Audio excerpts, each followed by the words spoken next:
सुनेंगे कि कौन वो लोग होंगे जो लोग परमेश्वर के सिंहासन के सामने खड़े होंगे और कौन वो लोग होंगे जो परमेश्वर के सिंहासन के साथ होंगे। आप कौन से लोगों में पाए जाते हैं? विश्वासी कौन से लोगों में पाया जाता है? आप सुने होंगे हर कोई प्रभु के सिंहासन के सामने खड़ा होगा। आपने सुना ये भी होगा कि जीवन के पुस्तक में आपका नाम हो तो आप बचाए जाओगे। लेकिन ये कई सारे और भी पुस्तक हैं। आपका नाम जीवन के पुस्तक से बढ़कर किसी और पुस्तक में होनी चाहिए या जीवन के पुस्तक में होनी चाहिए? क्या सारे मुर्दे उठा लिए जाएंगे? कौन वो लोग होंगे जो सभी के सभी, क्या सभी प्रभु के सिंहासन के सामने खड़े होंगे? इसे हम जानने के लिए आज के वचन को हम लोग सुनेंगे। इससे हमें खुदावन छुटकारा दे। प्रकाशित वाक्य उसका 20वां अध्याय, रेवल्यूशन चैप्टर 20 वर्स 4, और उसकी आयतों को मैं पढ़ने जा रहा हूं। लिखा है, फिर मैंने सिंहासन देखे, वचन को सुने। जैसे पतरस और यूहन्ना ने वचन प्रचार करने के समय लोग चंगे हो गए, छुटकारे को पाए, डिलीवरेंस को पाए। मैं ये अनॉइंट करता हूं परमेश्वर के नाम से इस प्रेयर को कि प्रभु यीशु मसीह के नाम से ये मीटिंग अनॉइंटेड हो, कि उस अनॉइंटिंग के द्वारा आपके लाइफ में ब्रेक थ्रू आए। वचन को सुनने के द्वारा आपके जीवन में बहुत सारे डिलीवरेंस हो, मिरेकल्स हो। वो वचन जो दोधारी तलवार से अधिक चौखा है, आज आपके गांठों को काटता चला जाए। परमेश्वर का वचन है, फिर मैंने सिंहासन देखे और उन पर लोग बैठ गए और उनको न्याय करने का अधिकार दिया गया। मैंने उनकी आत्माओं को भी देखा जिनके सिर यीशु की गवाही देने और परमेश्वर के वचन के कारण काटे गए थे, और जिन्होंने ना उस पशु की और ना उसकी मूर्तों की पूजा की और ना उसकी छाप अपने माथे और हाथों पर ली थी। वे जीवित होकर मसीह के साथ 1000 वर्ष तक राज्य करते रहे, जब तक ये 1000 वर्ष पूरे ना हुए तब तक शेष मरे हुए ना जी उठे। ये तो पहला पुनरुत्थान है। पुनरुत्थान एक नहीं, 2 पुनरुत्थान है।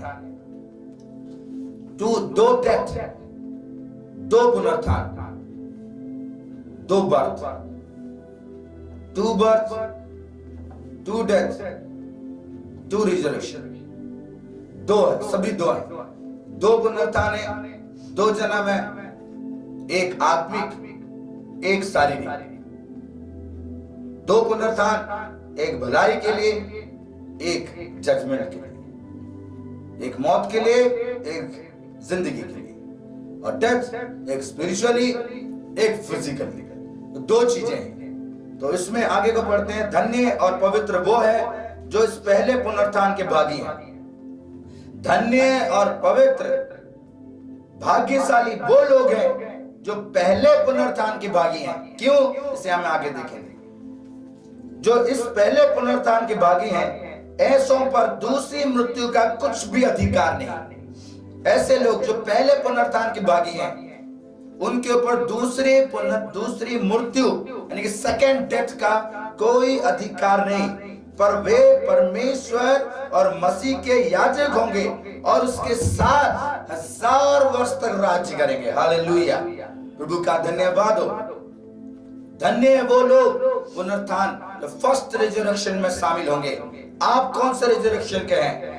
आपका लाइफ, आपका जीवन, आपका चाल चलन, आपका आज तक का एक्सपीरियंस आपको क्या बताता है कि क्या आप फर्स्ट रिजरेक्शन के हैं?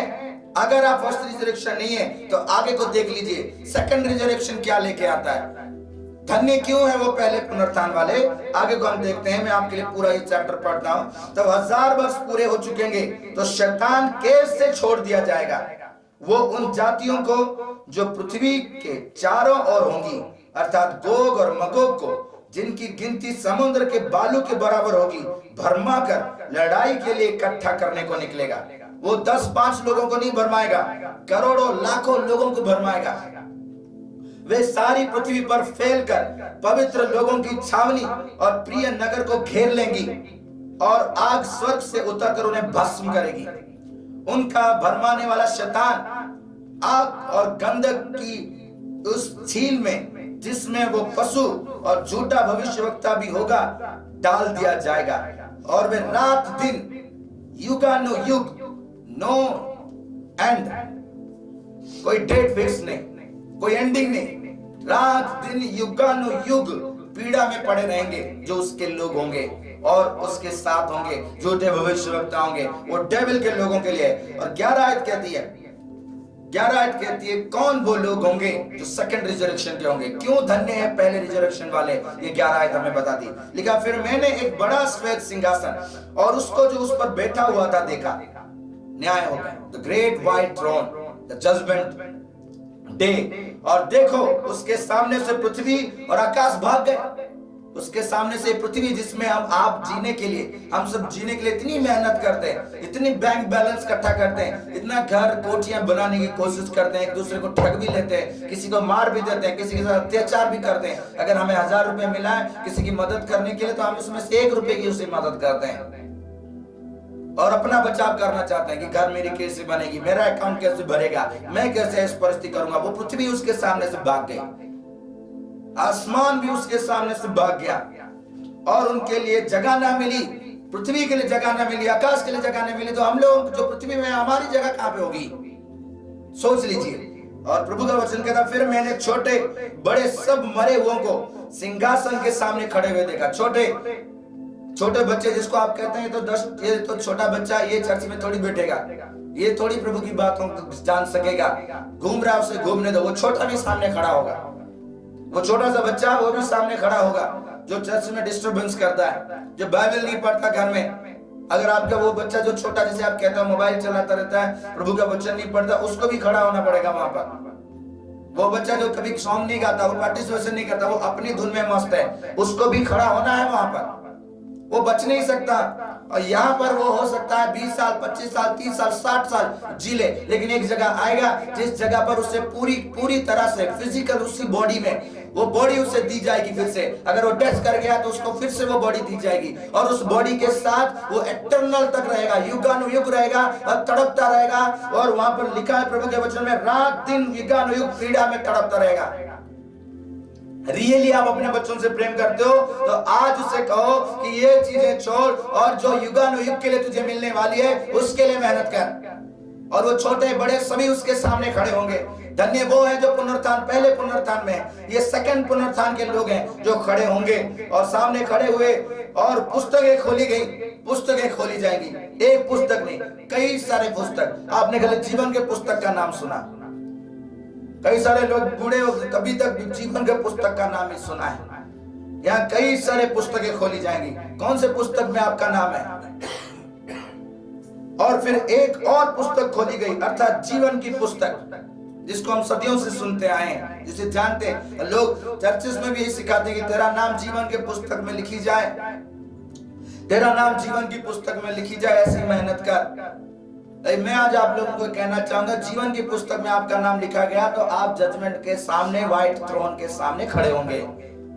आपको खड़ा होना ही पड़ेगा, क्योंकि लिखा है जीवन की पुस्तक, और जैसा उन पुस्तकों में लिखा हुआ था वैसा ही उनके कामों के अनुसार मरे हुओं का न्याय किया गया। अगर जीवन की पुस्तक में आपका नाम है तो आपको सामने खड़ा होना पड़ेगा और आपके कामों के अनुसार आपका नाम, आपका न्याय किया जाएगा। क्या आप न्याय के सामने खड़े हो पाएंगे? क्या आपके काम आज सही है तो आपका नाम जीवन के पुस्तक में होगा। अगर आपका काम सही है, आप ढंग से रह रहे हो तो सामने खड़े होंगे और पूरी लिस्ट निकलेगी उसमें से। और उस लिस्ट में अगर कोई भी छोटा पाया गया तो देखो लिखा गया वैसे ही उनके कामों के अनुसार मरे हुओं का न्याय किया गया। समुद्र ने उन मरे हुओं को जो उसमें थे दे दिया, समुद्र भी मरे हुओं को वापस, और मृत्यु और अधोलोक ने भी मरे हुओं को वापस कर दिया। आप सोचोगे कि मैं मर गया, मेरा काम खत्म हो गया। वो मौत वापस करेगी आपको, खुदा के सामने खड़ा करेगी। अब जिनकी बॉडी को समंदर में बहा दिया जाता है, समंदर भी वो वापस करेगा, खुदा के सामने उसे खड़ा करेगा। आग में जला दिए गए, आग भी वापस करेगा, खुदा के सामने खड़ा करेगा। क्योंकि प्रभु ने हुक्म देना उसको, प्रभु ने अधोलोक को हुक्म देना, तो अगर अधोलोक में है वापस आ, मेरे सामने खड़ा हो, मैं तेरा न्याय करना। अगर तू मर गया है वापस कब्र से उठ, बाहर आ, खड़ा हो, मैं तेरा न्याय करना। फिर मैं तेरे को दंड दूंगा। तब तक सबको वेट करना है। और वो लिखा है अधोलोक ने उनको दे दिया और मैं उनमें से हर एक कामों के अनुसार उनका न्याय किया गया। हर एक का कामों के अनुसार उनका न्याय किया गया। मृत्यु और अधोलोक आग की झील में डाले गए। मौत भी आग की झील में डाली गई, अधोलोक भी आग की झील में डाली गई। और जिस किसी का नाम जीवन की पुस्तक में लिखा हुआ ना मिला, वो आग की झील में डाला गया। ये आग की झील क्या है? दूसरी मृत्यु। ये आग की झील दूसरी मृत्यु है। दूसरे पुनरुत्थान में उठने वालों के लिए दूसरी मृत्यु के अधिकारी नहीं होंगे। धन्य है वो जो पहले पुनरुत्थान के, धन्य है वो जो पहले पुनरुत्थान के हैं। कौन है वो पहले पुनरुत्थान के लोग? क्यों लकी है? क्योंकि वो दूसरे मृत्यु के अधिकारी नहीं होंगे। दूसरे पुनरुत्थान के लोगों को दूसरी मृत्यु मिल सकती है, मिलेगी भी बहुत सारे लोगों को, क्योंकि जिनका नाम जीवन के पुस्तक में नहीं पाया गया वो उसमें डाले जाएंगे। लेकिन लकी, ब्लेसेड, अनॉइंटेड और धन्य वो लोग हैं जो पहले पुनरुत्थान के भागी हैं, जो सिंहासन के सामने नहीं खड़े हो रहे, वो व्हाइट थ्रोन के सामने नहीं खड़े हो रहे, उनका जजमेंट हो ही नहीं रहा है। कौन है वो लोग? क्या आप, मैं, हम सब उन लोगों में हैं? एक को कम कर दो। क्या हम सभी लोग इन सभी चीजों में हैं? क्या हम सभी लोग आज इस बातों को जानते हैं कि हम सभी लोग प्रभु के साथ खड़े होंगे या प्रभु के सामने? प्रभु के साथ होंगे या प्रभु के सामने? इसीलिए अपने आप को प्रभु के सामने लेकर आए। ध्यान से इस वचन को सुने। हम फिर से प्रकाशित वाक्य उसके 20 अध्याय की 5 अध्याय को पढ़ेंगे तो उसमें लिखा है, जब तक ये 1000 वर्ष पूरे ना हुए तब तक शेष मरे हुए ना जी उठे। मतलब सभी मुर्दे नहीं जी उठेंगे। जब परमेश्वर ने हुक्म देना, तुरही फूंकी जाएगी, जब फरिश्ते मुर्दों को जिलाने के लिए आवाज तुरही फूंकी जाएगी, तो सारे मुर्दे नहीं जी उठेंगे। ऐसा नहीं कि सारे कब्रें खुल गई तो सभी उठ के चले गए। सभी नहीं जी उठेंगे, वो जी उठेंगे। कुछ लोग जी उठेंगे, वो जो पहले पुनरुत्थान के अधिकारी होंगे, जो 1000 वर्ष राज्य करेंगे, जो मसीह के साथ राज्य करेंगे, जिनका न्याय नहीं होगा, जिनके ऊपर दंड की आज्ञा लागू नहीं होंगी, जो व्हाइट थ्रोन के सामने नहीं आएंगे। क्या आज आप ऐसे लोग हैं? क्या आप ऐसे हैं जो पहले पुनरुत्थान के हैं? कितना जरूरत है वो पहले पुनरुत्थान का। जो पहले पुनरुत्थान का होगा वो आग की झील में नहीं डाली जाएगा। उसके लिए परसेंटेज बहुत कम है आपके झील में डालने का। है ही नहीं सवाल जो पुनरुत्थान के हैं। वो जजमेंट के सामने नहीं खड़ा होगा। कौन खुदा के सामने सवाल जवाब कर सकता है? कौन उसके सामने खड़ा पा जा सकता है? वो लोग जिसको कहते हैं कि जब तक वो लोग, उनकी आइडेंटिफिकेशन क्या है? जो पहले पुनरुत्थान के होंगे, वो लोग जो खुदा के सिंहासन के सामने होंगे, साथ होंगे, सामने नहीं, खुदा के सिंहासन के साथ वो लोग हैं। फिर मैंने सिंहासन देखे और उन पर लोग बैठ गए, कई सारे लोग बैठ गए सिंहासन के में, और उनको न्याय करने का अधिकार दिया गया। उन लोगों को जो पहले पुनरुत्थान के भागी हैं, उन लोगों के लिए वचन पढ़ रहे हैं। मैंने उनकी आत्माओं को भी देखा जिनके सिर यीशु की गवाही देने और परमेश्वर के वचन के कारण काटे गए थे।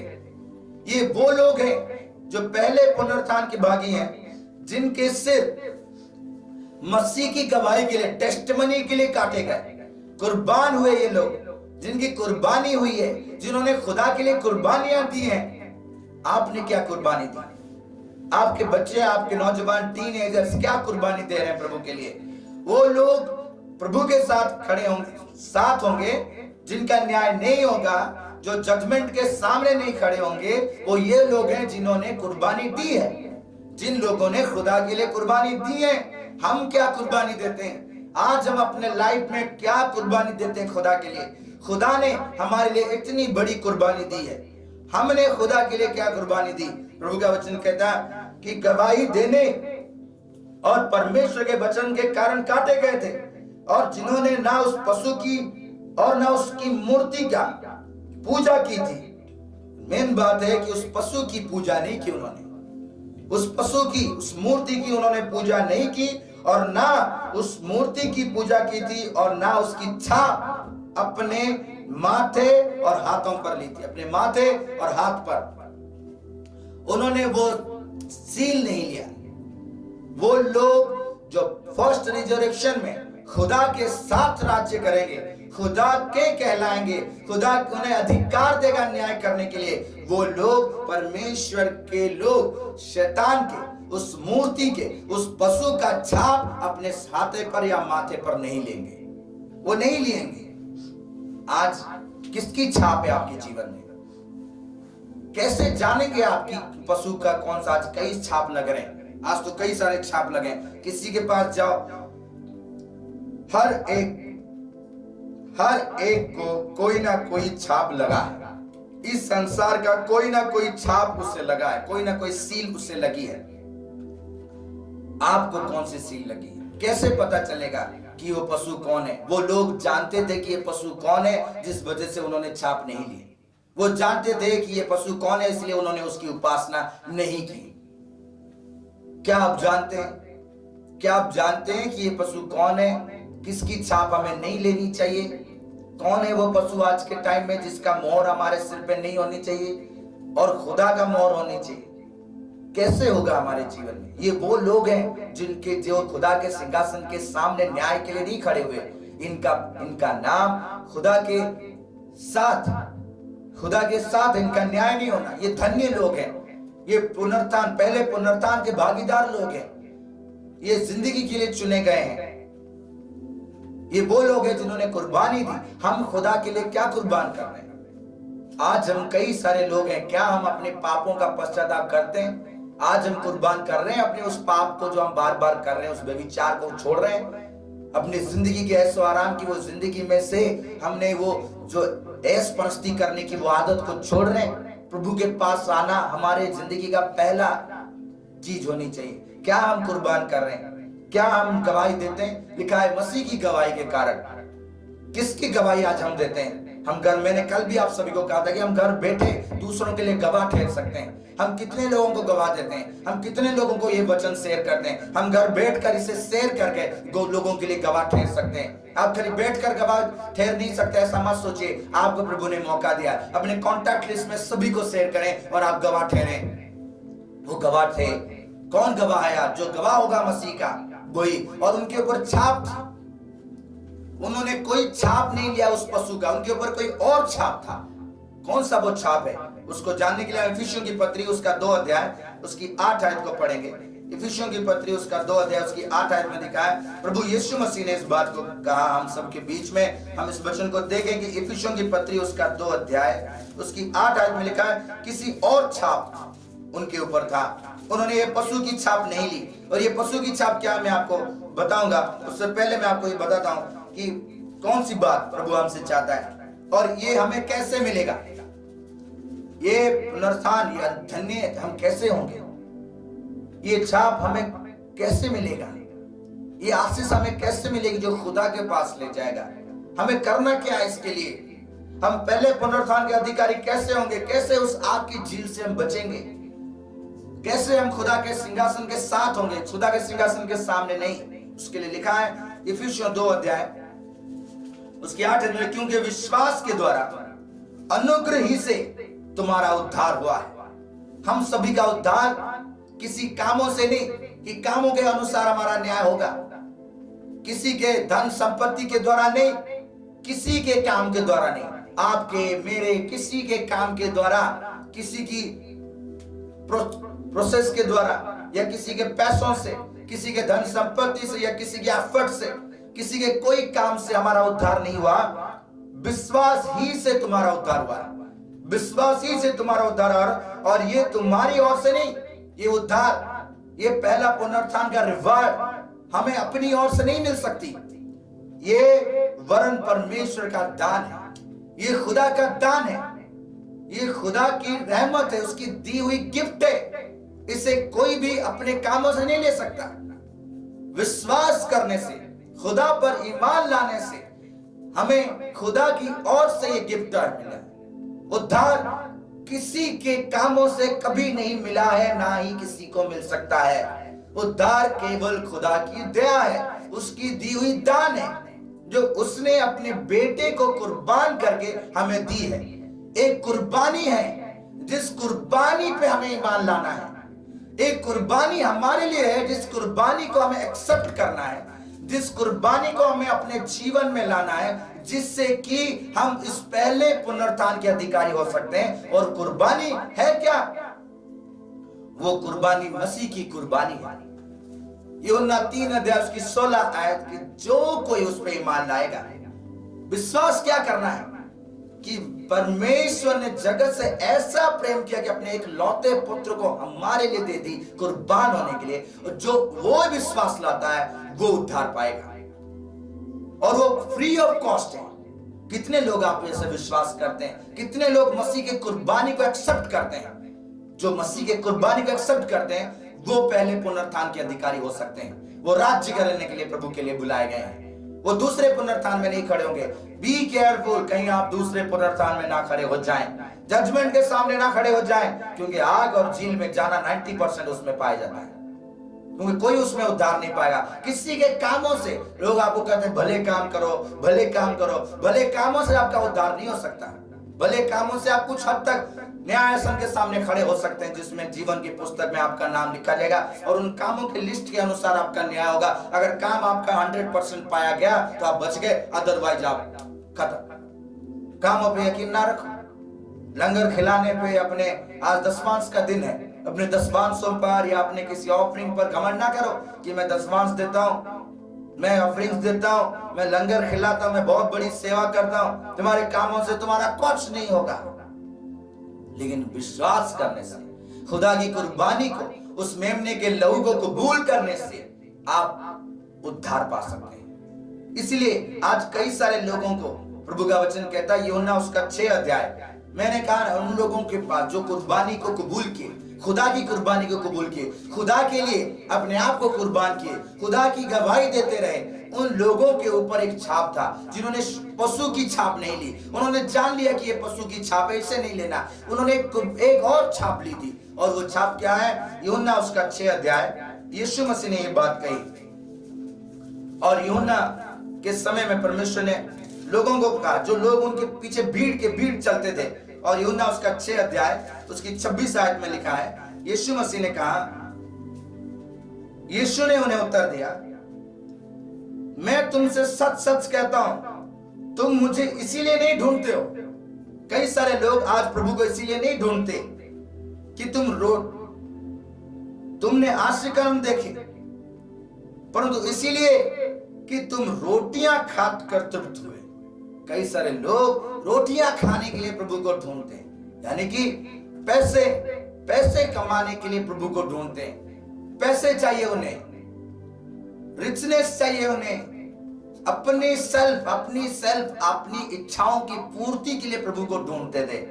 रोटियां मतलब अपनी दुनिया की सारी दुनियावी चीजों को पाने के लिए प्रभु को ढूंढते हैं। आज भी कई सारे लोग दुनियावी चीजों को पाने के लिए प्रभु को ढूंढते हैं। इसीलिए नहीं ढूंढते कि स्वर्ग राज्य के बारे में सुने, इसीलिए नहीं ढूंढते कि प्रभु के वचन को सुने और उसके अनुसार चलें, इसीलिए नहीं सुनते कि उस कुर्बानी को एक्सेप्ट करें जो प्रभु ने हमारे लिए अपने बेटे को कुर्बान करके दिया।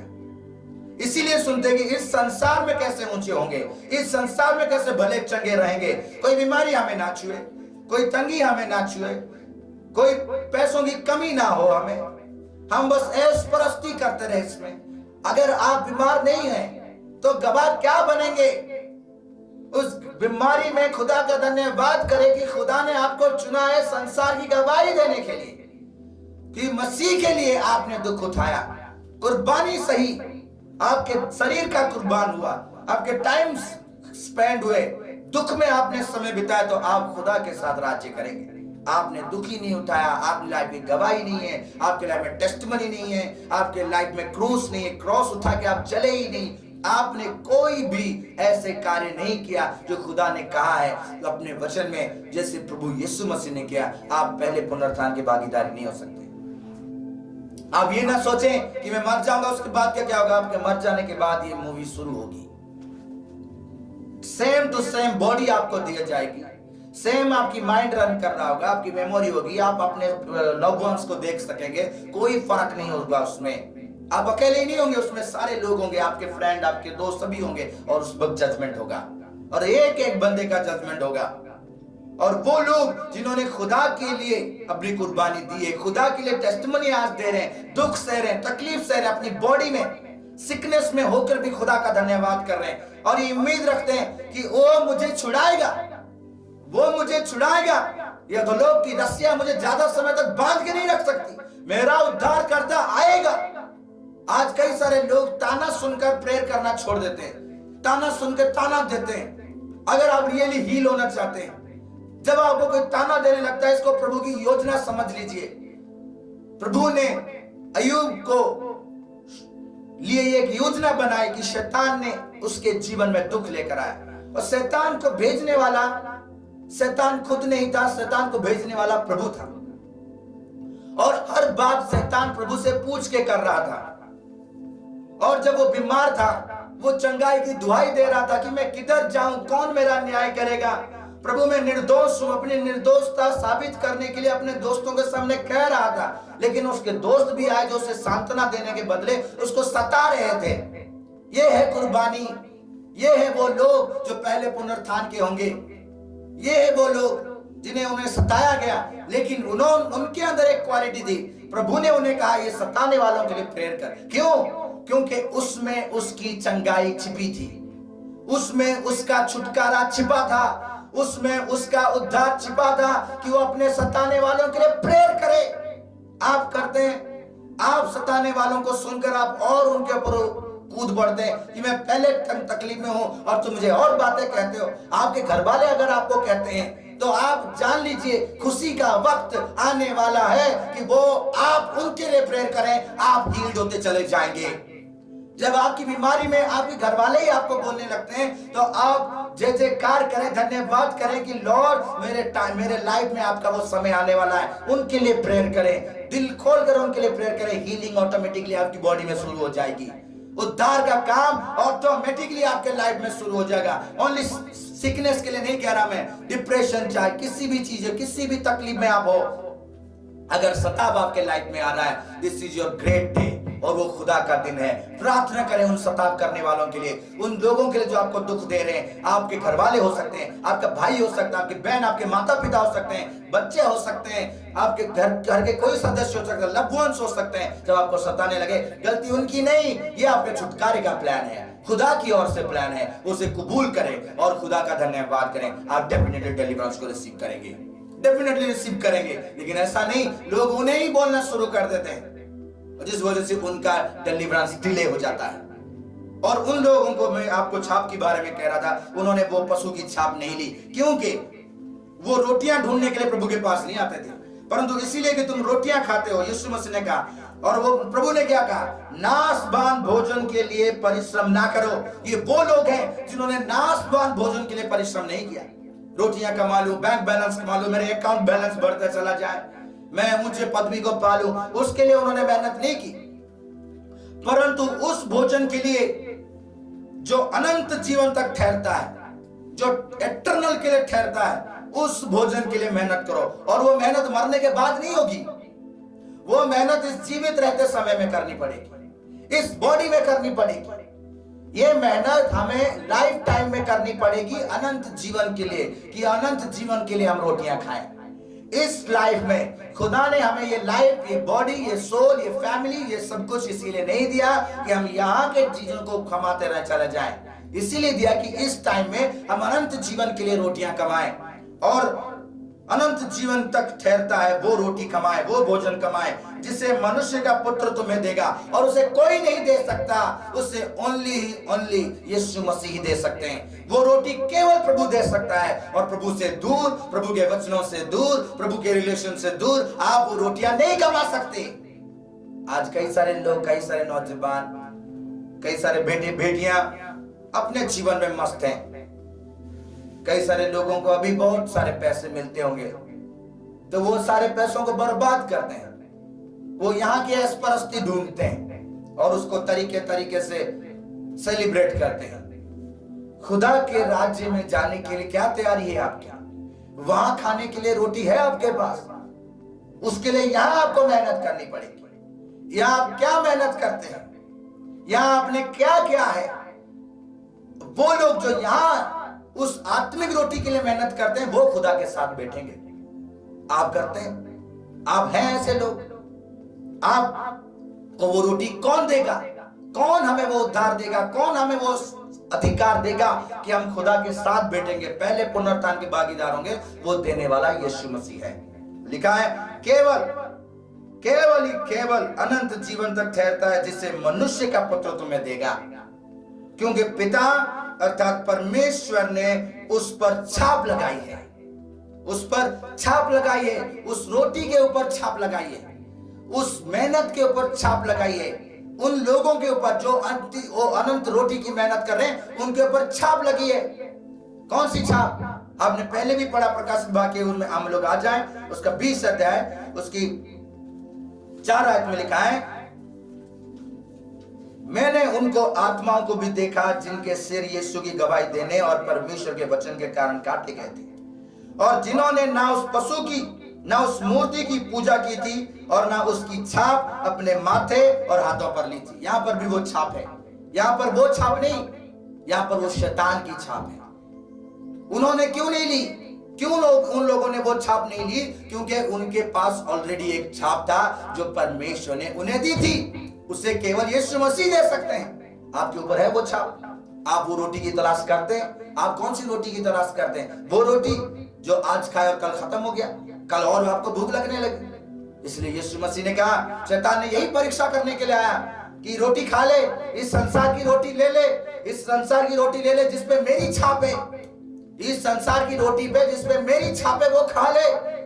मत्ती 4 में प्रभु को परीक्षा करने के लिए सबसे पहले परीक्षा लेकर आया। आपके लाइफ में, मेरे लाइफ में, सबके लाइफ में परीक्षा लेकर आता है। लेकिन हमें वो रोटी नहीं लेनी। अगर हमने वो रोटी ले ली तो हम पहले पुनरुत्थान के नहीं, दूसरे पुनरुत्थान के भागी होंगे। वो सिंहासन के सामने खड़े होंगे और उस समय आग की झील हमारे बहुत करीब होगी। अनंत अनंत समय का आग, तड़पाने वाली वो आग, वो दांतों का पीसना, वो रोना हमारे बहुत करीब होगा। ये रोटी जब आप खाते हो तो आपको सोचनी चाहिए, ये रोटी आप धार्मिकता के साथ खा रहे हो कि नहीं, दुआ करके खा रहे हो कि नहीं खा रहे हो। कहीं तो आए, धड़ाधड़ खाए और चल गए और कल को अस्पताल में पड़े, क्योंकि उन्होंने उसको रोटी की कदर ही नहीं की जो खुदा ने उन्हें दी। शैतान यही चाहता था कि जो मैंने रोटी पे मोहर लगाई है, मैंने जो तेरे आटे, चावल, पानी पर मोहर लगाई है, उसे खा और मर, मेरे अधीनता में आ जा। लेकिन प्रभु का वचन कहता है निर्गमन की पुस्तक में कि तुम यहोवा की आराधना करो तो वो तुम्हारे अन्न, जल, पानी पर अभिषेक देगा, बरकत देगा। कोई बाज नहीं होगा, कोई रोग तुम्हारे बीच में नहीं होगा, वो रोगों से तुम्हें आजाद करेगा। तुम उसकी आराधना करो। तुम उसकी आराधना नहीं करते, इसलिए बीमारियां तुम्हारे घर में आती हैं। ऐसा कोई रोग नहीं जो यीशु नाम में चंगा ना हो। ऐसा कोई रोग नहीं है इस संसार में जो यीशु के कोड़े खाने से चंगा होगा नहीं, क्योंकि उसने चंगाई का काम कर दिया है। आप रिसीव नहीं कर पाते उसे। कोई पास्टर, कोई प्रॉफिट, कोई भी आपके लिए चंगाई का काम नहीं कर सकता। खुदा के पुत्र ने, मनुष्य पुत्र, दाऊद के संतान ने, यीशु नासरी ने ऑलरेडी क्रूस पर कर दिया है।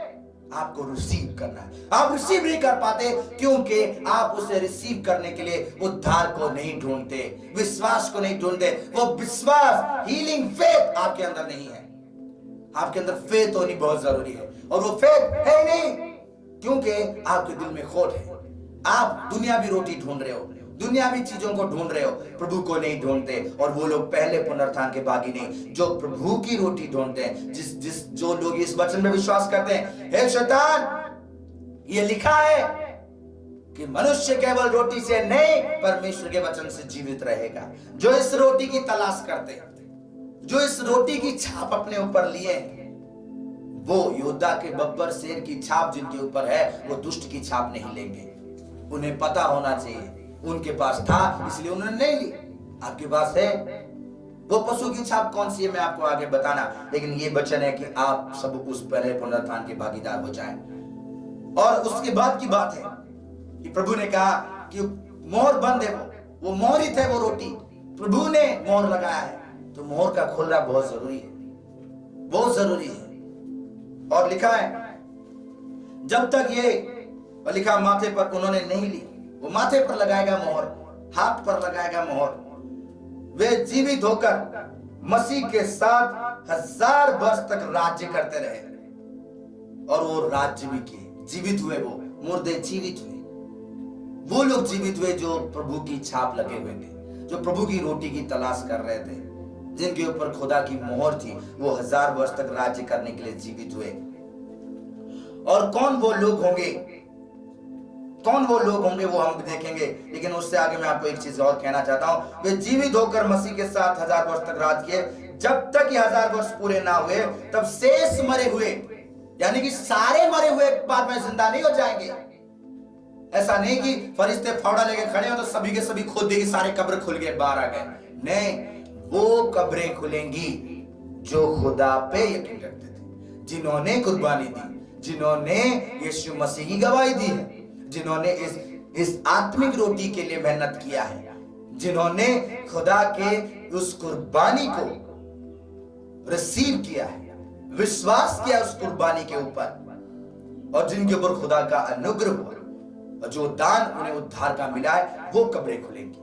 और अगर वो जिंदा है तो वो रैप्चर हो जाएंगे, वो बदल जाएंगे, उनका शरीर बदल जाएगा। सबका शरीर नहीं बदलेगा। यीशु मसीह ने कहा 2 होंगे, एक तीसरा होगा तो एक उठा लेगा, एक रह जाएगा। पति पत्नी होंगे बेड पे तो पति उठा लिया जाएगा, पत्नी रह जाएगी, तो वो सिर पीटती रहेगी और पता ही नहीं चलेगा। आप कहेंगे पत्नी क्यों नहीं उठाई जाएगी? पत्नी भी उठाई जाए, लेकिन अगर विश्वास में होगी तो वही उठाई जाएगी। दिन रात लड़ती रहेगी, कोसती रहेगी तो कहां उठाई जाएगी? पति दिन रात लड़ता रहेगा, कोसता रहेगा तो कहां उठाया जाएगा? वो अधोलोक के लिए न्याय आसन के सामने खड़ा होगा, न्याय आग में जलने के लिए खड़ा किया जाएगा। सब नहीं उठेंगे। गलती मत रखना, सभी आप कई समय से सुनते आए, सब लोग उठा लिए जाएंगे, सब उठाए, सबका रैप्चर हो जाएगा। सबका नहीं होना। कुछ लोगों को, पर्टिकुलर लोगों को प्रभु ने चुना है और उनके साथ वो करेगा भी। और कौन लोग होंगे ये? और उसके लिए हम दानियेल भविष्यवक्ता की पुस्तक उसका 9 अध्याय को हम लोग पढ़ेंगे। यही सेम सेटअप, यही सेम सिंहासन, यही चीज दानियेल भविष्यवक्ता भी देख रहे हैं। और उनके 7 अध्याय में लिखा है, परमेश्वर का वचन आप सबके सामने पढ़ रहा हूं। दानियेल चैप्टर 7 में आप सभी के सामने पढ़ने जा रहा हूं, उसे ध्यान से सुने। और लिखा है 7 उसका 9 आयत में लिखा है, दानियेल 7 उसके 9 आयत में लिखा, मैंने देखते देखते अंत में क्या देखा कि सिंहासन रखे गए। दानियेल ये दर्शन को देख रहे हैं, सिंहासन रखे गए। एक सिंहासन नहीं, एक की सिंहासन रखे गए और कोई अति प्राचीन विराजमान हुआ, उसका वस्त्र हिम सा उजाला और सिर के बाल निर्मल ऊन सरीखे थे। उसका सिंहासन अग्निमय और उसके पहिए धधकती हुई आग के सी दिखाई पड़ते थे। ये व्हाइट थ्रोन जिसमें जजमेंट होगा, जिसके सामने वालों की हालत क्या होगी देखिए, और साथ वालों की हालत क्या है। और उस प्राचीन के सम्मुख से आग की धारा निकल बह रही थी, आग निकल रही थी उसके सामने से। खड़े हो जाएंगे आप? आज यहां माचिस लगने से हुआ करते हैं, वो आग तो बहुत भयंकर होगी। और लिखा है फिर हजारों हजार लोग उसकी सेवा टहल कर रहे थे। हालेलुया! हजार लोग। वो 1000 लोग कौन होंगे? 1,40,000 लोग कौन होंगे? वो सेवा टहल कर रहे थे उसकी। हजार लोग उसकी सेवा टहल कर। आप सेवा टहल करने वाले लोग सामने थोड़ी खड़े होंगे उसके, न्याय थोड़ी वो सेवा टहल करने वाले लोगों की करेगा। सेवा टहल करने वाले लोग हैं आप उसके। आप किसकी सेवा करते हैं आज? पैसे की, अपनी, किसी इंसान की, किसी अधिकारी की या खुदा की? आज अगर आपने खुदा की सेवा की है दिलो जान से, तो वहां पर भी आप सेवा करने के लिए चुने जाएंगे। यहां आपने धोखाधड़ी की है तो वहां उसकी सेवा करने के लिए कहां चुने जाएंगे? वो लोग जो उसके साथ होंगे, जो पहले पुनरुत्थान के भागी होंगे, जो पहले 1000 साल राज्य करने के लिए उठाए जाएंगे, प्रभु के राज्य में जाएंगे, वो हजार लोग कौन है? जो उसकी सेवा टहल करेंगे क्या आप वहां पर? बोरिंग लाइफ नहीं है वहां, बिल्कुल शिफ्ट ड्यूटी लगी होगी वहां। नाइट ड्यूटी, डे ड्यूटी, सभी ड्यूटी, पूरी सेवा टहल, सबसे बेस्ट काम कि सर्वशक्तिमान परमेश्वर की सेवा। मैं खुश हुआ जब मैंने आंख लगी कि आओ यहोवा के घर चलिए। दाऊद बादशाह कहते मैं खुश हुआ कि उसके घर में जाऊं। क्या करने? लड्डू खाने के लिए। पहले तो चले गए थे लड्डू खाने के लिए, रोटियां खाने के लिए भूख लगी तो चल गए थे। तो वहां पे वो सेवा करने, खुदा की सेवा करना सबसे, तेरे घर में एक दिन संसार के 1000 दिन से भी उत्तम है। धन्य है वो जो तेरे घर में रहता है। खुदा की सेवा करना सबसे बेस्ट काम उन्हें मिलेगा। तो 1000 लोग उनकी सेवा कर रहे हैं, वो लोग पहले पुनरुत्थान के लोग हैं, वो जजमेंट में नहीं खड़े होंगे। और वो लोग सेवा टहल कर रहे थे, और जो लोग दूसरे लोग जिनकी बैंड बजने वाली है, और वो लोग लाखों लाख हैं, लाखों लाख लोग उसके सामने हाजिर थे। फिर न्याय बैठ गए और पुस्तकें खोली गई। यहां पर मिले कई सारे पुस्तक, खाली खाली एक पुस्तक नहीं जिसका रट्टा लगा रखा है जीवन की पुस्तक, जीवन की पुस्तक। कई सारे पुस्तक खोले गए और कई सारे पुस्तकें खोली गई। उस समय उस सींग का बड़ा बोल सुनकर मैं देखता रहा। देखते देखते अंत में देखा कि जंतु घात किया गया। यहां पर भी एक पशु घात किया गया। कौन पशु? जिसकी पूजा उन्होंने नहीं की, जिसके सामने उन्होंने दंडवत नहीं किया, लेकिन लाखों लोग उसे दंडवत करेंगे। वो भरमाएगा लोगों को, वो भरमाएगा और बहुत सारे दंडवत करेंगे। और आज कर रहे हैं, और आज मोहर लगाए। आज वायरस है ना, कोविड-19 जो पॉजिटिव पाया जाता है उस पर मोहर लगा देता। ये तो छोड़ दीजिए, आगे को और मोहरें आएंगी, वो संसार की मोहरें होंगी आपके ऊपर। अगर खुदा की छाप है तो कोई मोहर आपके ऊपर लागू नहीं होगा। और वो आपको देगा कौन? यीशु मसीह। मिलेगा कैसे? उसे ढूंढने के लिए। मिलेगा कैसे आपको? ये बात मिलेगी कैसे? उसके लिए आपको इफिसियों का 2 अध्याय 8 आयत जो आपने पढ़ा था, ये मिलेगा कैसे आपको? विश्वास करने से उद्धार मिलेगा।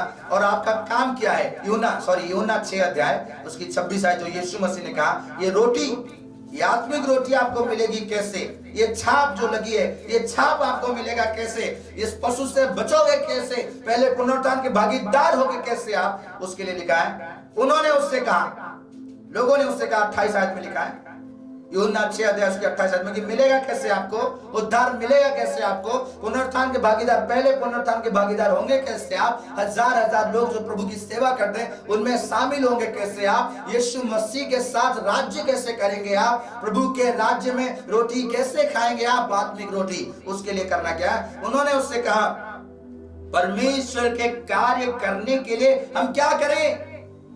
यही सवाल कि प्रभु का काम करने के लिए क्या करें? छुटकारा पाने के लिए क्या करें? चंगाई पाने के लिए क्या करें? यीशु मसीह को पाने के लिए क्या करें? पहले पुनरुत्थान के भागीदार होकर राज्य करने के लिए क्या करें? सवाल ये सबके दिमाग में खटक रहा होगा। बच्चे, बुजुर्ग सभी, और छोटा बच्चा भी खड़ा होगा। क्या पता उसे मार पड़े, क्या उल्टा लटका के उसको पीटे। मैं नहीं जानता उसको उल्टा लटका के पीटेंगे या सीधा पीटेंगे, लेकिन हाँ ये कंफर्म जानता हूं कि अधोलोक की आग में जाएगा, हमेशा हमें शक्लें चिल्लाएगा। माँ देख रही होगी, अगर माँ ने उसे नहीं सुना, माँ भी जल रही होगी तो माँ भी देख रही होगी। तो माँ को चिल्ला रहा होगा तो माँ को कह रहा होगा कि तूने मुझे उस समय क्यों नहीं कहा? तो माँ भी कह रही होगी तूने क्यों नहीं सुना? तो वहां आपस में लड़ रहे होंगे, वहां पे भी लड़ेंगे, यहाँ लड़ रहे तो वहां पे भी लड़ेंगे। कोई आदत नहीं बदलेगी और वहां जल रहे होंगे। वो माँ कह रहा होगा तो माँ को क्या कहना, माँ खुद जल रही है। बाप को क्या कहना, बाप खुद जल रहा है। वो कह रहा होगा मुझे अपनी पड़ी है, तुम अपना पढ़ देखो। तब तो नहीं सुना, काश सुन लिया होता। मैं तो जा रहा हूं, कम से कम तुमको ऊपर देख के खुश तो होता, थोड़ा वो तो खुश होती, खुश तो होगी। वहां तो खुशी है ही नहीं, उस अधोलोक में खुशी है ही नहीं। और जो लोग बचेंगे वो भी देख रहे होंगे। खुदा बाप आपका धन्यवाद हो, मैं उल्टा सीधा होकर अधोलोक में नहीं जल रहा हूं। अगर आप चाहते हैं कि आप खुदा के साथ राज्य करें तो आपको इस क्वेश्चन का आंसर ढूंढना होगा कि उसके लिए करना क्या होगा। उसके लिए क्या करना होगा, ये बात बहुत इंपॉर्टेंट है। और उसके लिए करना क्या है, यीशु ने उनसे कहा, किसी और ने नहीं कहा उसके लिए क्या करना है। प्रभु यीशु मसीह ने कहा है कि उसके लिए करना क्या है। इस डिलीवरेंस के लिए, इस मिरेकल के लिए, इस हीलिंग के लिए, इस दया के लिए, अपने दुख से आजाद होने के लिए, अनंत काल तक राज्य करने के लिए हमें क्या करना होगा, वो यीशु मसीह ने कहा सिंपल चीज वो हमें करना है। अगर आज कलीसिया मुझे सुन रही है, आज कई सारे कलीसिया सुन रही है, एक फैमिली है जिसको मैं इस बात को कहना चाहता हूं, लेकिन वो फैमिली है नहीं, और वो फैमिली शायद इसी वजह से अपनी आशीष को खो लेता है। और कई सारे लोग आज ऐसे हैं जो आप ये सोच रहे हैं अपनी ब्लेसिंग, आपके बेटे बेटियों की ब्लेसिंग, आपकी उनकी मैरिड लाइफ, उनका स्पिरिचुअल लाइफ, उनकी फिजिकल लाइफ, उनका हेल्दीनेस, उनका डिलीवरेंस, उनके मिरेकल्स, यीशु मसीह का उद्धार पाने के लिए करना क्या है? यीशु का काम, ये लिखा है कि यीशु, उन्होंने उससे कहा परमेश्वर के कार्य करने के लिए। परमेश्वर का कार्य क्या है? भलाई। हर भलाई जो संसार में है परमेश्वर का काम है। चंगाई परमेश्वर का काम है, आपका छुटकारा परमेश्वर का काम है, आपका डिलीवरेंस परमेश्वर का काम है, आपके लाइफ में मिरेकल्स परमेश्वर का काम है, यीशु मसीह के साथ राज्य कराना परमेश्वर का काम है, अनंत जीवन देना परमेश्वर का काम है, पहले पुनरुत्थान के भागीदार होना परमेश्वर का काम है। इसके लिए करना क्या आपका? यीशु मसीह ने उत्तर दिया है उसका। यीशु ने उन्हें उत्तर दिया। 29 आयत में पढ़ रहा हूं, यूहन्ना की इंजील सुसमाचार, चौथा सुसमाचार, उसका 6 अध्याय, उसकी 29 आयत में लिखा है, यीशु ने उन्हें उत्तर दिया, परमेश्वर का कार्य यह है, आपको यह करना है कि तुम उस पर जिसे उसने भेजा है विश्वास करो। सिंपल का, जिसने उसे भेजा है उस पर विश्वास करो तो आपके काम हो जाएंगे। आपको केवल ही केवल उस पर विश्वास करना है जिसको उसने भेजा है। तब उन्होंने उससे कहा, फिर कौन सा चिन्ह दिखाता है कि हम उसे देखकर तेरा विश्वास करें? मतलब वो मान लिए कि यीशु मसीह को परमेश्वर ने भेजा है। क्या आज आप ये विश्वास करते हैं कि उद्धारकर्ता आपके लिए आए थे? और उद्धारकर्ता के जाने के बाद, यीशु मसीह के जाने के बाद कई सारे चेले भेजे गए, कई सारे सेवक भेजे गए। आज आपको वचन सुनाने के लिए कई सारे सेवक भेजे गए। आप उनको विश्वास करते? आप उन्हें मानते? आप उन पे यकीन करते? प्रभु का वचन कहता है कि कौन वो लोग हैं जो उन पे यकीन रखते हैं। मत्ती लिखित सुसमाचार उसका 10 अध्याय उसकी 40 आयत में प्रभु ने कहा, मत्ती लिखित सुसमाचार, आप एक ही बात है कि आप भेजे हुए के ऊपर विश्वास करें। कौन लोग उस पर विश्वास करते हैं? उन पे भेजे हुए को, जो वचन सुनाया जाता है उस पर यकीन रखते हैं, विश्वास करते हैं। प्रभु ने कहा 10 आयत मत्ती 10 उसकी 40 में कि जो तुम्हें ग्रहण करता है वो मुझे ग्रहण करता है, और जो मुझे ग्रहण करता है वो मेरे भेजने वाले को ग्रहण करता है। आप करते हैं? आप सभी को, जिन जिन को आज खुदा की आशीष की आवश्यकता है, उसे भेजने वाले जो आपके लिए भेजा गया उसको सुनने की आवश्यकता है। कितने सुनते हैं? कितने विश्वास करते हैं? कितने यीशु मसीह पे, यीशु मसीह की उस कुर्बानी पे यकीन नहीं लाने वाला हर कोई आशीष नहीं पाएगा। उस कुर्बानी पे जो यकीन लाएगा वही आशीष पाएगा। कुर्बानी पे जो नहीं यकीन लाया वो लाइन पे खड़ा होगा और उसका न्याय होगा। आप धन्य और ब्लेसेड हो, पहले पुनरुत्थान के भागीदार हो कि दूसरी मृत्यु आप पे लागू ना हो। और दूसरी मृत्यु क्या है? दूसरी मृत्यु ये है, जो हम लोग फिर से प्रकाशित वाक्य की ओर जाएं। इसके बाद मैं आप सभी के लिए प्रेयर करूंगा कि खुदा आप सबको ब्लेस करे।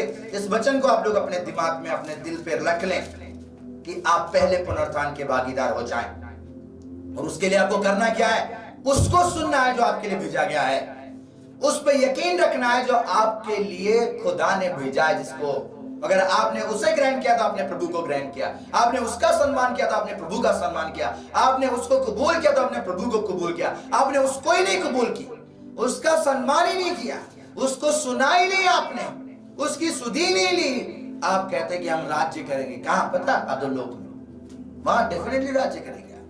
और उसके लिए अगर खुदा के पास राज्य करना है तो आप चाहते हैं आपके लाइफ में मिरेकल हो, आप चाहते हैं आपके लाइफ में हीलिंग हो, आप चाहते हैं आपके लाइफ में डिलीवरेंस हो, आपके लाइफ में भलाई हो, आप कर्जों के जो असबार है उसे सुने जिसे खुदा ने आपके लिए भेजा है, उसमें ईमान रखें जिसको खुदा ने आपके लिए भेजा है। यीशु मसीह नासरी को विश्वास रखें, उसमें विश्वास लाएं, वो आपको आशीष देगा।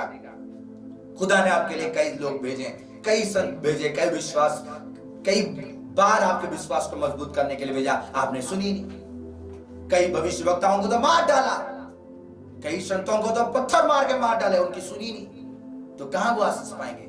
और वो लोग जो सुनेंगे नहीं, जो मानेंगे नहीं, जो अपनी लाइफ जिएंगे, उनके लिए लिखा है प्रकाशित वाक्य उसका 20 से 10 के 11 है, फिर मैंने एक बड़ा श्वेत सिंहासन और उसको जो उस पर बैठा हुआ देखा, उसके सामने से पृथ्वी और आकाश भाग गए और उनके लिए जगह ना मिली। फिर मैंने छोटे बड़े सब मरे हुओं को सिंहासन के सामने खड़े हुए देखे। छोटे बड़े जो कहते हैं हम बड़े, हम बुजुर्ग हैं, हम छोटों की नहीं सुनेंगे। और छोटे जो चर्च में भागते रहते, कोई प्रार्थना नहीं करते।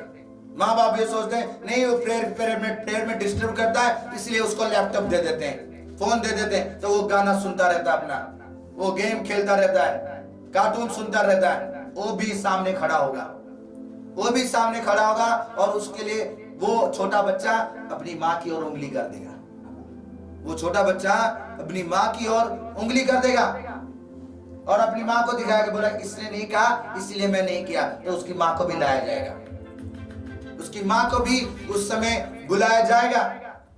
छोटे बड़े सभी उसके सिंहासन के सामने खड़े हुए देखे और पुस्तकें खोली गई, कई सारे पुस्तक खोले गए और फिर एक और पुस्तक खोली गई अर्थात जीवन की पुस्तक, और जैसा उन पुस्तकों में लिखा हुआ था वैसा ही उनके कामों के अनुसार मरे हुओं का न्याय किया गया।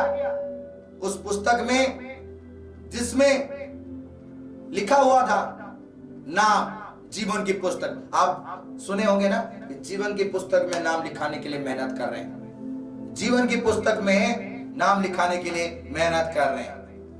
लेकिन जो पहले पुनरुत्थान के लोग हैं वो जीवन के पुस्तक में नाम नहीं उनका, उनको जीवन के पुस्तक के अनुसार उनका न्याय नहीं हो रहा, क्योंकि वो खड़े ही नहीं है। आप अगर ये सोच रहे हैं कि आप जीवन की पुस्तक के लिए मेहनत कर रहे हैं तो आप लाइन में खड़े होंगे, लेकिन जो पहले पुनरुत्थान के लोग हैं उनका नाम जीवन के पुस्तक की लिस्ट में नहीं। इसका मतलब बी केयरफुल, ध्यान से सुने। प्रभु का वचन कहता है कि जीवन की अर्थात जीवन की पुस्तक और जैसा उन पुस्तकों में लिखा हुआ था वैसे ही उनके कामों के अनुसार उनका न्याय हुआ। और कौन है वो लोग जिनके कामों के अनुसार न्याय होगा? वो काम जो भलाई के, लंगर खिलाना है और चैरिटी करना, बहुत सारे भले भले काम हैं जो संसार में लोग करते हैं।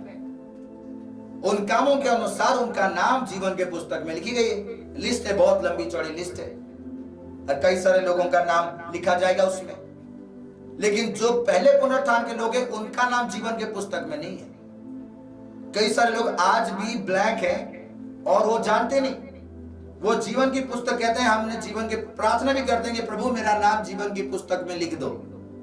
इसका मतलब आप चाहते हो कि आप सिंहासन के सामने खड़े हो, खुदा के सिंहासन के सामने खड़े और सारे कामों का आपका विवरण खोला जाए। कहां चोरी किया था, 1000 रुपए का लंगर खिलाया और 10,000 रुपए खा लिया। भलाई के काम ऐसे भी होते हैं, कई सारे भलाई के काम खुलेंगे कि आपको 100 लोगों को कपड़े देने के लिए कहा गया था तो आपने 10 को देके 90 खा लिए, तो ये भी लिस्ट खुली जाएगी वहां पे। और कई सारे भलाई के काम कि इसकी बेटी की शादी कराने के लिए 10 लाख रुपए ले लिए थे, किसी बच्चे की शादी कराना भलाई का काम है, लेकिन अंडरग्राउंड उससे पैसे ले लिए थे, तो वो सारे काम खोले जाएंगे। तो आप ऐसे चाहते हैं कि आपके काम खोले जाएं, लेकिन एक लोग हैं, एक बिरादरी है जो हजार लोग हैं जिसको दानियल ने कहा सेवा टहल कर रहे थे, उनके लिए कोई पुस्तक नहीं खोली गई, उनके नाम कहीं पे लिस्ट में नहीं आ रहे, उनका तो जजमेंट ही नहीं हो रहा। अगर ये लोग जो कामों के अनुसार न्याय होगा, इनका नाम के लिए पुस्तक खोली गई। हर वक्त जब खुदा लोगों को न्याय करने के लिए, लोगों को अपने पास बुलाने के लिए आता है तो वो पुस्तक खोलता ही खोलता है।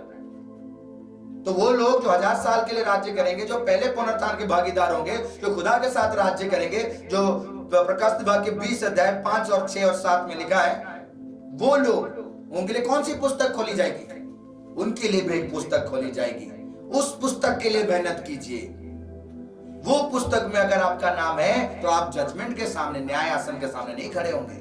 और वो पुस्तक कौन है?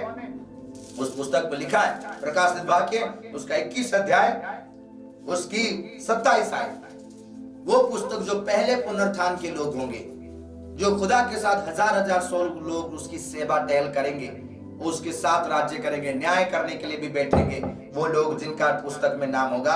और एक पुस्तक है जो हिडन है, जो छिपा हुआ है, मोहर बंद है। प्रभु ने कहा ना मोहर लगा हुआ है। वो लोग, वो जो रोटी खुदा देगा, जो लोग वो रोटी खाएंगे उन पे मोहर लगी हुई है। और वो मोहर लगा हुआ, छिपा हुआ, हिडन, वो बुक जिसके लिए आपको मेहनत करनी चाहिए। जीवन की पुस्तक में नाम लिखा आपका, तो आप डेफिनेटली खड़े होगे, आपको हिसाब देना पड़ेगा। और अगर हिसाब दे दिए तो बराबर, नहीं दे पाए तो आप जानते होंगे। तो 27 आयत में लिखा है, परंतु उसने कोई अपवित्र वस्तु या घृणित काम करने वाला या झूठ का गढ़ने वाला किसी रीति से प्रवेश ना करेगा, पर केवल वे लोग जिनका नाम मेमने के जीवन की पुस्तक में लिखी है।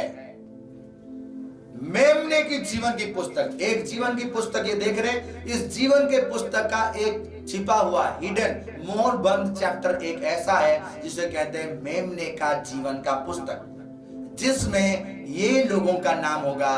वो लोग 1000 साल के लिए राज्य करेंगे। वो 1,84,000 वो लोग मेमने के जीवन के पुस्तक में लिखे गए लोग होंगे। जीवन का पुस्तक है, उस जीवन का पुस्तक का एक चैप्टर है। ये देखो, ये जीवन का पुस्तक, इसमें सारे चैप्टर हम पढ़ते हैं, लिखते हैं, सुनते हैं, धन्यवाद करते हैं। एक चैप्टर ऐसा है जो मोहर बंद है, जो बहुत मुश्किल से लोगों को समझ आती है, वेदों में है, और वो रेवोल्यूशन है, और वो मोहर बंद है। और मेमने का पुस्तक, जिस मेमने की पुस्तक में नाम लिखने के लिए मेहनत करते आप, जिन्होंने लिखवाया वो सामने नहीं खड़े होंगे, और वो लोग खुदा की ओर से आशीष पाएंगे। कितने लोग हैं जो इस बात को जानते हैं? और ये पुस्तक मोहर बंद है। ये पुस्तक कहां पर है?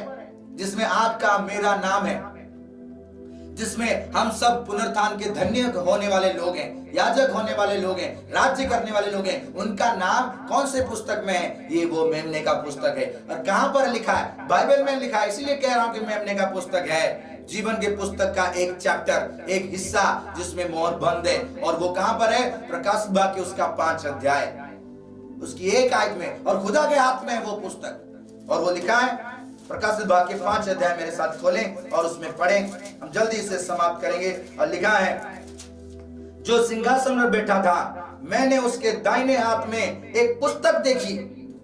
कौन सी है पुस्तक? जो खुदा ने अपने हाथ में रखा है, मेमने के जीवन की पुस्तक, जिसे मेमना जाकर खोल रहा है।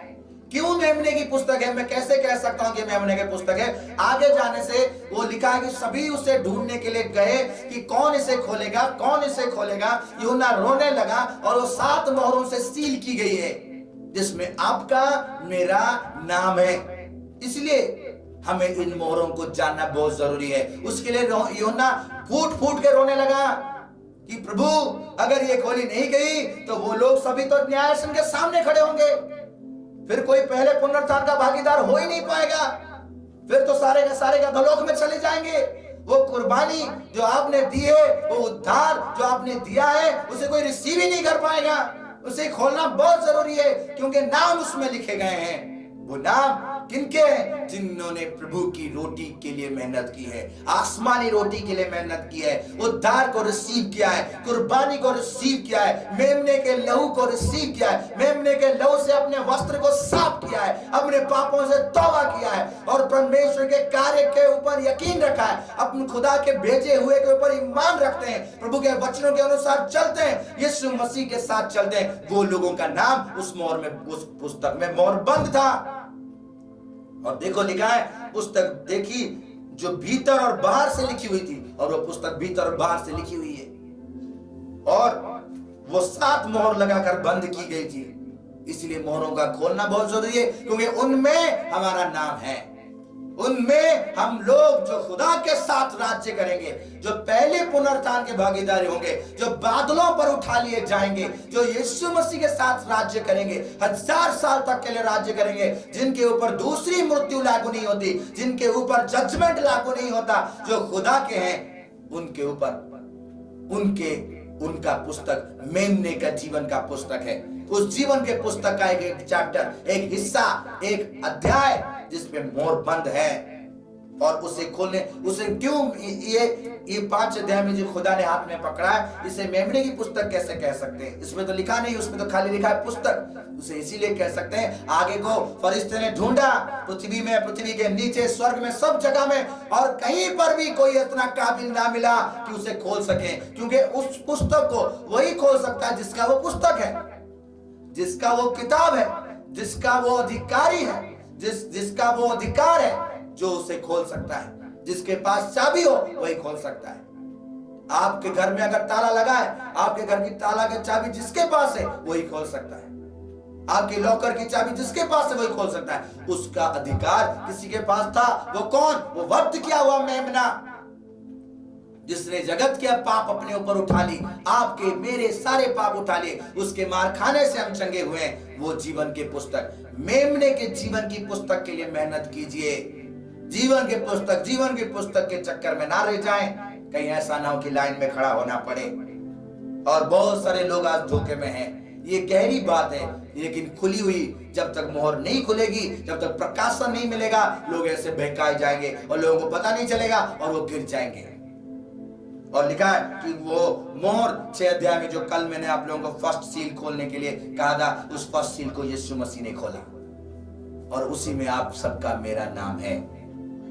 जो हम खुदा पे यकीन रखते हैं, खुदा आपको बहुत आशीष और बरकत दे, और कभी आप लोगों को इस न्याय आसन के सामने खड़ा ना होना पड़े। और आगे को लिखा है, वैसे ही उनके कामों ने उनके अनुसार न्याय हुआ। समुद्र ने उनके ऊपर को सबको दे दिया, समुद्र भी दे दिया, मृत्यु अधोलोक सबने दे दी। और क्यों? जो लोग खड़े नहीं पाए गए, उनका हालत क्या हुआ? मृत्यु और अधोलोक आग की झील में डाली गई, और ये आग की झील दूसरी मृत्यु है, second death. Second resurrection second death के लिए होगी। आप पहले रिजरेक्शन के भागीदार हो, आप खुदा के साथ राज्य करने वाले हो। और ये पशु, इस पशु के बारे में मैं आपको कभी और मौका मिले तो कहना, खुदा आपको सबको बरकत दे। ये छाप जो खुदा आपको देना चाहता है, उसे रिसीव करें और खुदा के नाम की महिमा करें। परमेश्वर आप सभी को बहुत आशीष और बरकत दे। प्रभु आप सभी को बहुत बरकत दे। और मेरी दुआ है, जो खुदा ने आपके लिए काम कर दिया है, जो खुदा ने आपके लिए काम कर दिया है, उस काम को रिसीव करें, उस मिराकल को रिसीव करें, उस छुटकारे को रिसीव करें। यीशु मसीह का काम, प्रभु का काम यह है कि जिसको उसने भेजा है उस पर यकीन रखें, खुदा पर विश्वास रखें कि आज वो आपके जीवन में कार्य करने जा रहा है। अपने लिए प्रार्थना करें, ऐसी प्रार्थना कि खुदा के मेमने के पुस्तक में मेरा नाम हो। प्रभु मुझे ऐसा बना दे कि मेरा नाम वहां पर हो। दाऊद बादशाह ने भजन संहिता 139 उसकी 16 आयत में कहा, 139 साम उसकी 16 वर्ष में लिखा है, 139 साम उसकी 16 वर्ष में लिखा है कि तेरे पुस्तक में मेरा नाम, मेरे शरीर के अंग सब लिखे हुए हैं। मेमने के पुस्तक में वो बात लिखी गई है। प्रभु का धन्यवाद हो। 16 आयत में लिखा, तेरी आंखों ने मेरे बेडोल तत्व को देखा है, और मेरे सब अंग जो दिन दिन बनते जाते थे, वे रचे जाने से पहले तेरी पुस्तक में लिखे गए हैं। हमारा हर शरीर का हिस्सा उसके पुस्तक में लिखा गया। अगर हमें उसने पहले ही चुना है, जगत से पहले ही उसने हमें चुना है। जिन्हें वो बचाना चाहता है उसे उसने पहले ही चुना है। आपको वो चुन ले, आपको ब्लेस करे, और आप चुने हुए लोग हैं। खुदा आपको बहुत आशीष और बरकत दे। आप ब्लेसेड हो, खुदा आपकी मदद और सहायता करे। हम सभी प्रार्थना में जाएंगे, और जिस प्रकार से मैंने आज आप सभी के लिए कहा था कि हम सभी प्रार्थना में प्रार्थना करेंगे, दूसरा सैमुएल उसका 22वां अध्याय, जिस प्रकार लिखा है उसके अनुसार कि अपने संकट में मैंने यहोवा को पुकारा और अपने परमेश्वर के सम्मुख चिल्लाया, और उसने मेरी बात को अपने मंदिर में से सुन लिया, और मेरी दुहाई उसके कानों में गूंजी। प्रभु का धन्यवाद हो, प्रभु का धन्यवाद हो, प्रभु का धन्यवाद हो कि हम सभी लोग प्रार्थना में जाएं, अपने आप को खुदा के सामने लेकर आए। आपका काम एक ही है, आपकी खुदा के ऊपर ईमान रखें, खुदा का ऊपर ईमान रखें, यीशु मसीह के नाम पर ईमान रखें, और प्रभु के ऊपर विश्वास रखें। ये विश्वास करें कि आज आपके लिए मदद पहुंच रही है, आज आपके लिए मदद पहुंच रही है, आज आपके लिए हीलिंग पहुंच रही है। प्रभु का सामर्थ आपके जीवन में